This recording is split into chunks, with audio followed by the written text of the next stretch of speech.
আমি কিন্তু আত্মহত্যা করব তুমি যদি অন্য ছেলের সঙ্গে কথা বলো। ওরা আমার বন্ধু হয়। আমি তোমার বয়ফ্রেন্ড থাকতে তোমার কেন বন্ধুর প্রয়োজন হয় শুনি? এটো কথা বলতে পারবো না। তোমার ভালো না লাগলে আমার সঙ্গে ব্রেকআপ করতে পারো। এই কথাটি বলতে পারলে রূপা তুমি? হ্যাঁ, বলতে পারলাম, কারণ যে ভালোবাসায় বিশ্বাস নেই সেই ভালোবাসা আমি চাই না। তার মানে আমার থেকেও তোমার কাছে তোমার বন্ধুই বেশি হলো? তুমি যেটা মনে করো। আচ্ছা, এইসব বাদ দাও, অনেক রাত হয়েছে, ঘুমিয়ে পড়ো। আমি এখন ঘুমাবো না, আমার কাজ আছে। রাত 11টা বাজে, এখন আবার তোমার কি কাজ? আমার একটা বন্ধুর আজ বার্থডে, ওকে উইশ করতে হবে। কালকেও তো উইশ করতে পারবা। এটা কথা বলিও না। তোমার ঘুম আসলে ঘুমিয়ে পড়ো। তুমি কি আমার কথায় বিরক্তকর অনুভব করতেছো? হ্যাঁ। ঠিক আছে, ভালো থাকিও, তোমাকে আর কখনো ডিস্টার্ব করব না। তোমাকে অসংখ্য ধন্যবাদ সুজি। নিজের খেয়াল রাখিও। আল্লাহ হাফেজ। এই কথাটি বলেই সজীব ফোনটি কেটে দেয়, যা দেখে মেয়েটি বেশ খুশি হয়।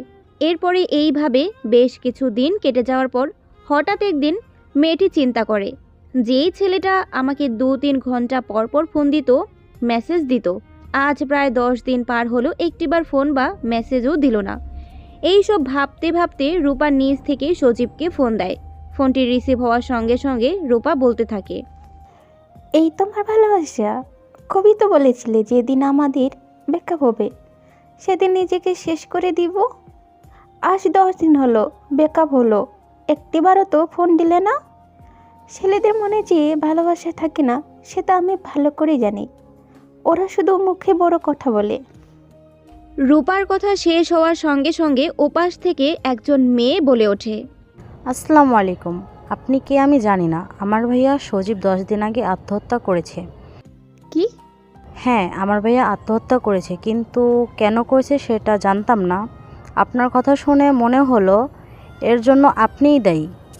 মেয়েটির কথাটি শোনার সঙ্গে সঙ্গে রূপা ফোনটি কেটে দিয়ে নিস্তব্ধ হয়ে যায়। শরীরটা যেন থরথর করে কাঁপছে আর মনে মনে ভাবছে, সত্যি সজীব আমার জন্য আত্মহত্যা করলো?